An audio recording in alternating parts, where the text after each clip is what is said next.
Coming up next on the voice of Alabama politics, over-the-counter Ivermectin? Also, data shows deep inequities for our children.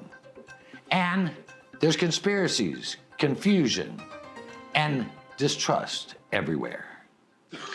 Is it possible the two youths... To what? Oh, what was that word? What word? To what? What? Did you say utes? Yeah, two youths. What is a ute? Oh, excuse me, Your Honor. Two youths. You think there's a war on Christmas? Nah, there's a war on the truth. All this and much, much more coming up next on The V.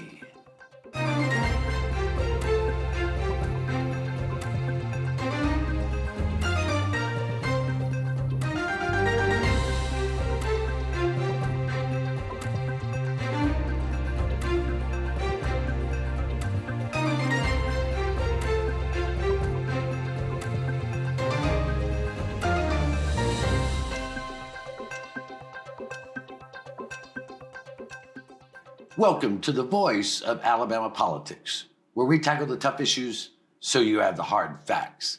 I'm your host, Bill Britt, and as always, I'm joined by Susan Britt, research guru extraordinaire, and Josh Moon, columnist and investigator, Nanook of the North.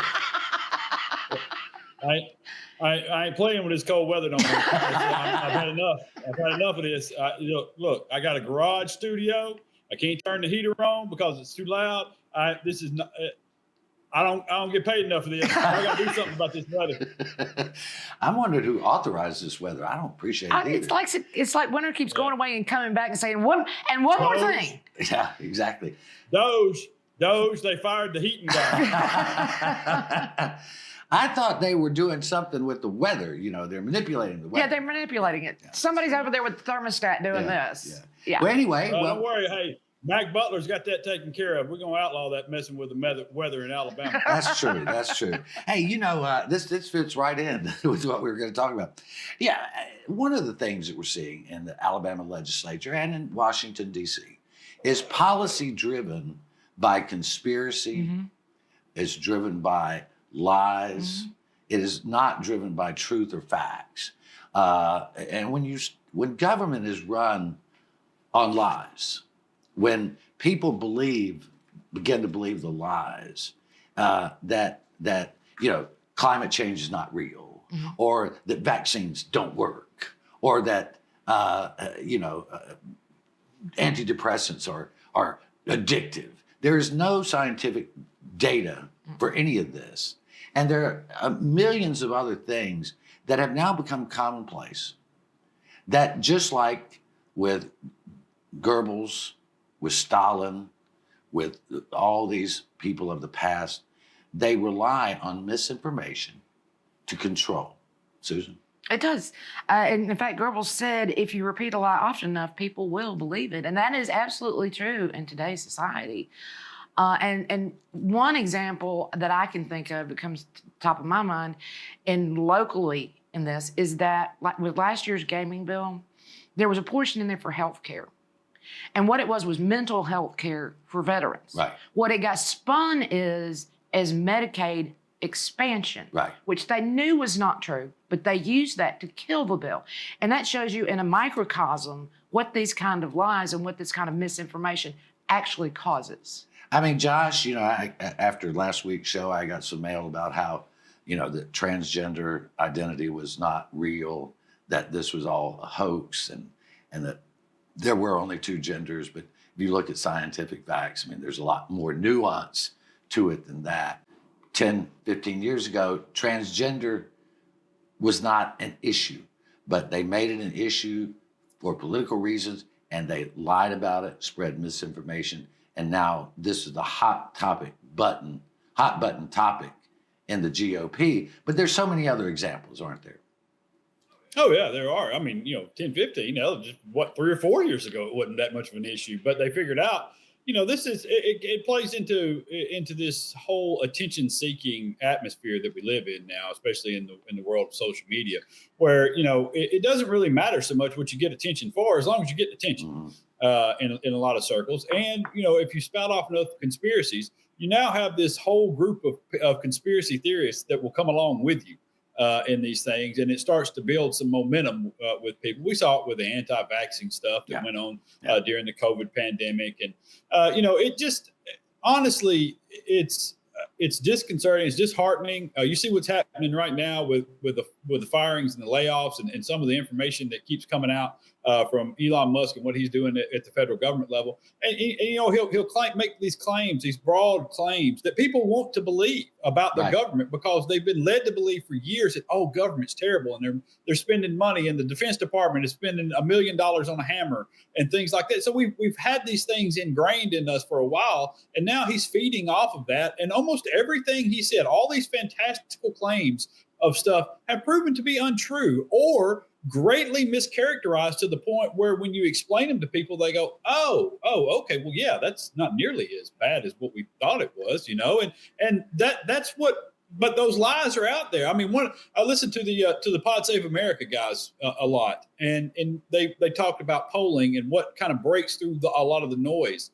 And one of the things that broke through the noise for them, that they saw everywhere, that polls, people understood what was happening with it, was this thing about condoms going to Gaza. $50 million worth of condoms going to Gaza. Out of all the things that were out there, that breaks through because it's a fantastical lie. Yeah. It's just fantastic thing that you want to believe is true, because you want to believe that the government is this corrupt, crooked place that's misspending all of your hard-earned tax dollars, and that fits into that narrative if you're in that conspiracy theorist camp. One of my favorite things right now is the Social Security thing, that you continue to get Social Security even after you're dead.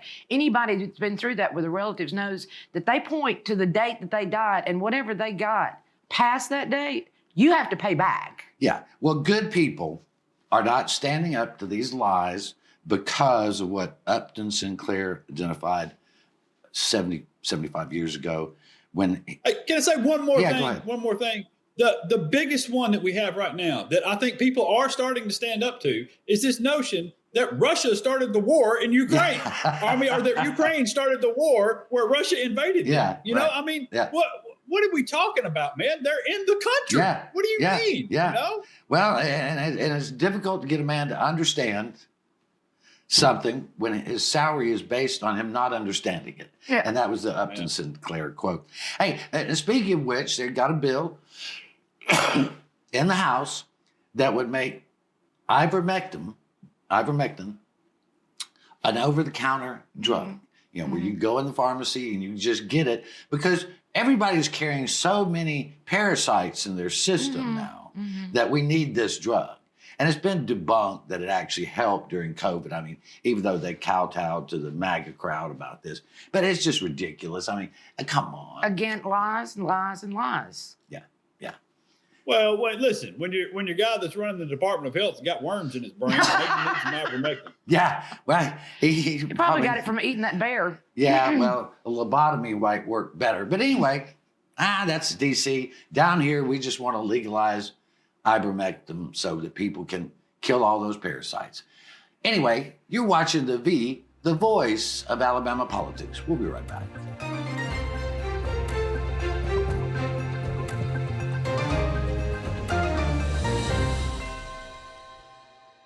Your home is your most valuable asset. But what if someone tried to steal it from you? Property fraud is one of the fastest growing areas of fraud in the country today. As a district attorney, I've seen firsthand the devastating effects of property fraud. That's why I'm proud to support the Montgomery County Probate Court's REACT program. REACT is designed to protect your property and to give you peace of mind. By signing up, you'll receive an email notification if a document is filed against your property. This program is a game changer. It has the potential to prevent fraud and protect countless homeowners throughout Montgomery County. So don't wait. Sign up for REACT today and protect your home. Protect your home with REACT. Sign up today.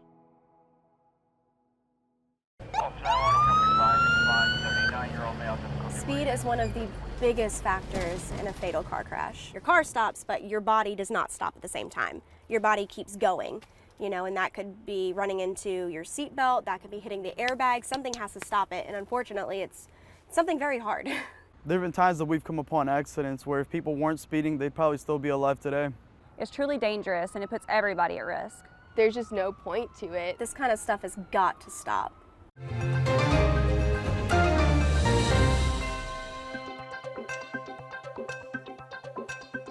Welcome back to the voice of Alabama politics.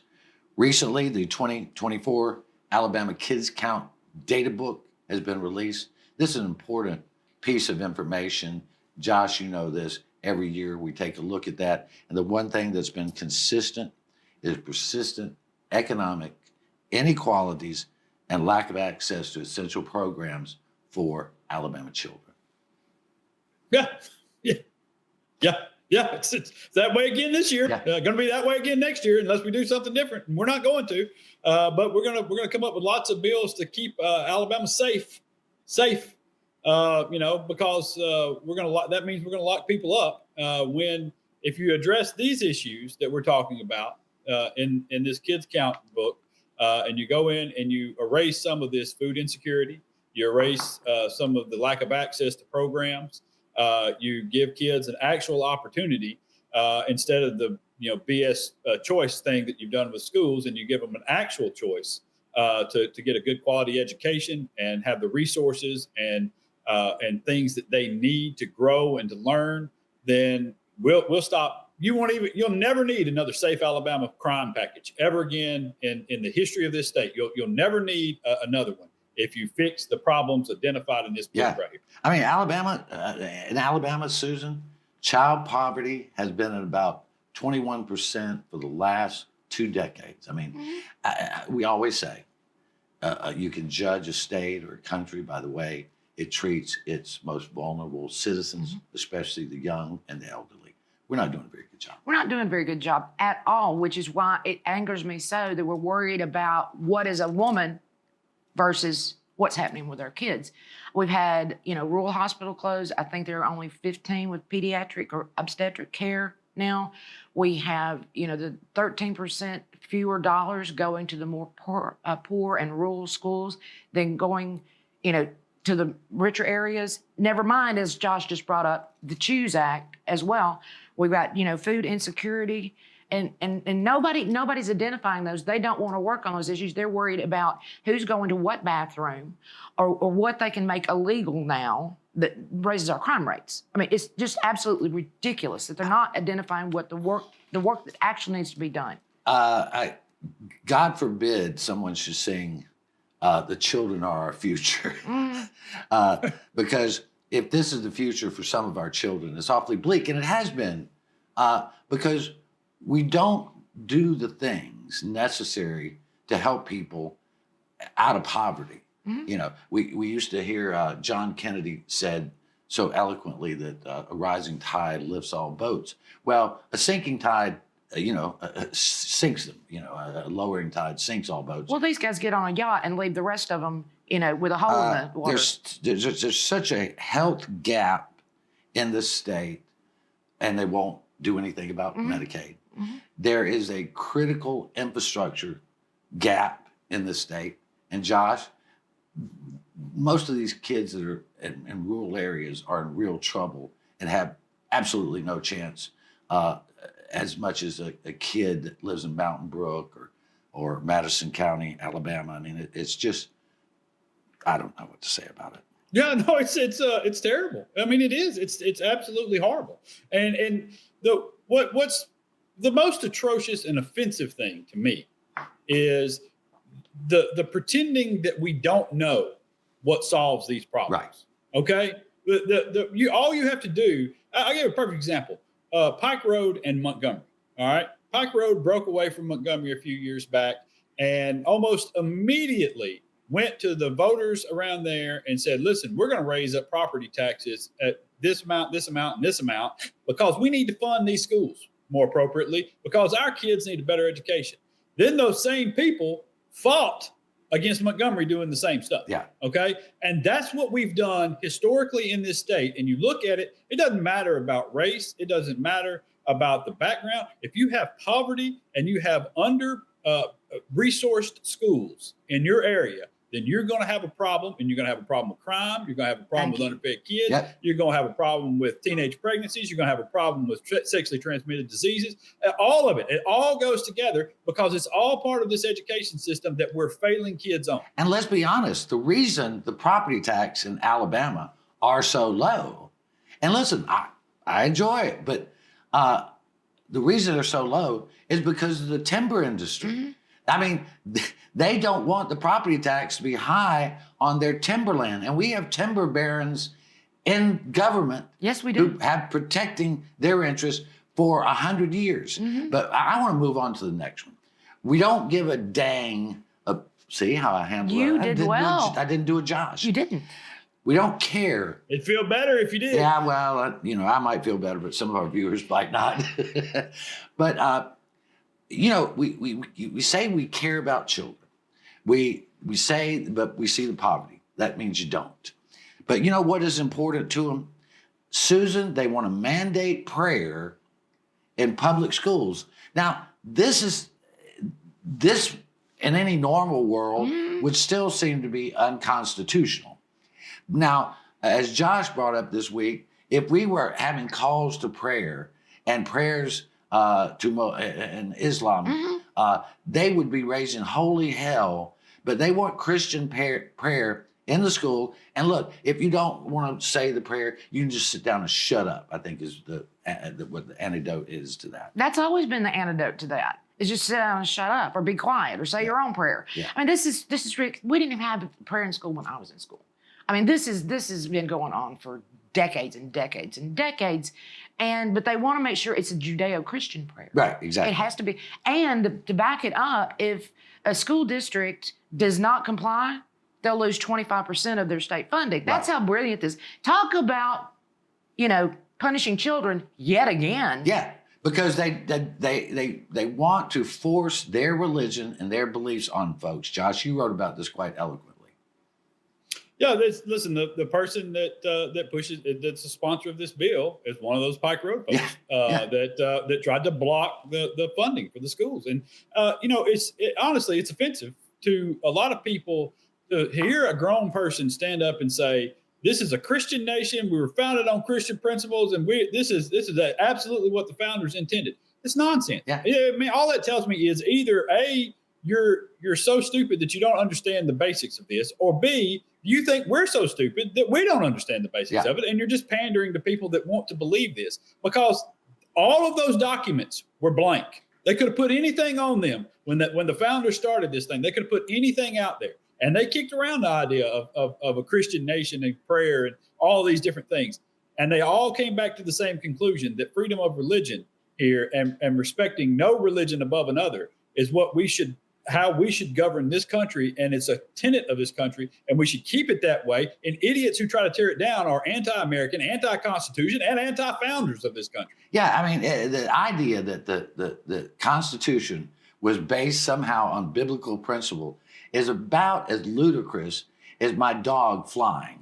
It just wasn't. We only got about. I know, 6 but seconds. I've got a perfect example of this, and I can't remember which House member it was, got up on the first day of session and said that separation of the church and state is not in the Constitution. Well, that was the brilliant Susan DuBose. Was it Susan the DuBose? church I thought it was her. All I right, don't we're know. going to leave it right there. You're watching the voice of Alabama politics. We'll be right back.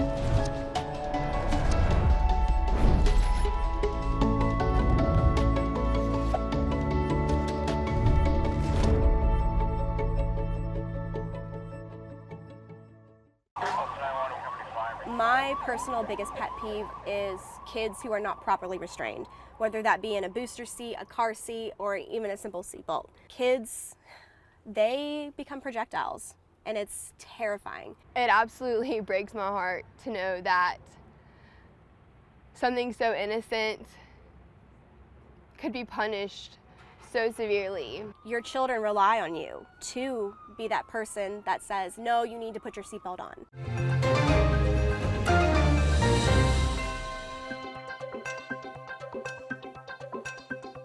Welcome back to the voice of Alabama politics. We're always talking about senseless bills, bad bills, and even worse bills. In this segment, we're going to talk about some really good bills that will have an amazing impact. The first one is the Alabama Veterans Resource Center, which the legislature has passed the bill. This is a public-private partnership that basically is a one-stop shop for our veterans. They can get job that would help with jobs, help with training, help with their basic needs, mental health, all those things. One place to go. And this has been funded, again, through a public-private partnership. And Susan, it's comprehensive support for those who have borne the burden of battle and support battle for our country. I'm very excited about this bill. It's a bipartisan bill, which is very rare in our legislature.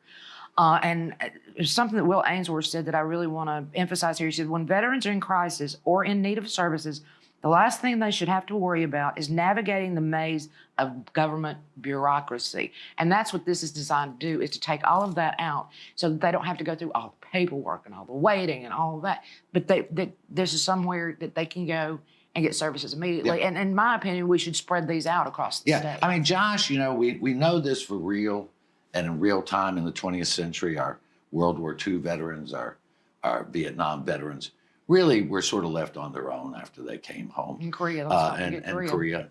But in the 21st century and then latter part of the 20th century, we've seen the Afghan veterans, the Iraq veterans have mainly suffered the same fate. But these types of things have helped. Yeah, no, they have. I think we learned a lesson a little bit after World War I in the way that the troops that returned were treated and the lack of respect and resources that they were provided. And we did better after World War II. Yeah. And then we had the same problems after Vietnam because of the way that war unfolded. And then we had some most of the folks that went to Iraq and Afghanistan. We all tend to look the other way and forgot about a lot of them because it was a war over there. And it stopped being televised and stopped being interesting, unless you were one of the hundreds of thousands of families in this country that had somebody over there in those places. And we've done the same thing, unfortunately, with a lot of their care and a lot of the promises that we've made to them along the way, whether it be for their college education payments or for their veterans care, their health care, their mental health care especially. And we've left them to their own devices in a lot of ways. And it's been really atrocious the way that we have gone about this. We have one of the highest suicide rates in the nation in Alabama among veterans. We have one of the highest rates of opioid abuse among veterans in the nation in Alabama. And so anything that we can do to help those folks, because look, for a long time, when you say opioid abuse, people jump to conclusions about what you're talking about. For a long time, all sorts of ailments, mental or physical or otherwise, they were just treated by doctors with opioids, especially when these folks were in war zones. And so a lot of guys came back and they were, and women too. I don't mean to just say guys, but they come back and they were addicted. And so we owe them all of this and a lot more. Mm-hmm. And so whatever we can do, I applaud Will Ainsworth, and I know he's done a lot of work on this issue, and what he's done should be commended and remembered. And I know there are a lot of other folks in the legislature that feel that way on both sides of the aisle too. And, and it's good to see something get done in this area. Yeah, and this is one of those things. I'm always generally in favor of public-private relationships to build things. I think we need that to build out mental health facilities. But Jeff Peoples, the president CEO of Alabama Power, was there because they've been a big part of this. And he emphasized how they are committed to this going forward and being successful for the men and women who have served in uniform. And to quote him, he said, "You have our word at Alabama Power. This is going to happen." Well, and that's, you know, Jeff Peoples, we know. Yes, we and do. he is a wonderful human being. He is. He's a great committed guy. to our state and to doing the right thing. And here's another bill that I thought was just, it's small in some ways, but it can have a huge impact. You know, Alabama, Josh, you know this, and Susan knows this as well. Alabama has one of the worst infant mortalities and maternal mortalities in the country. I mean, I wrote a story one time, and there were countries that we would consider, you know, not fully developed countries that had better outcome than we do.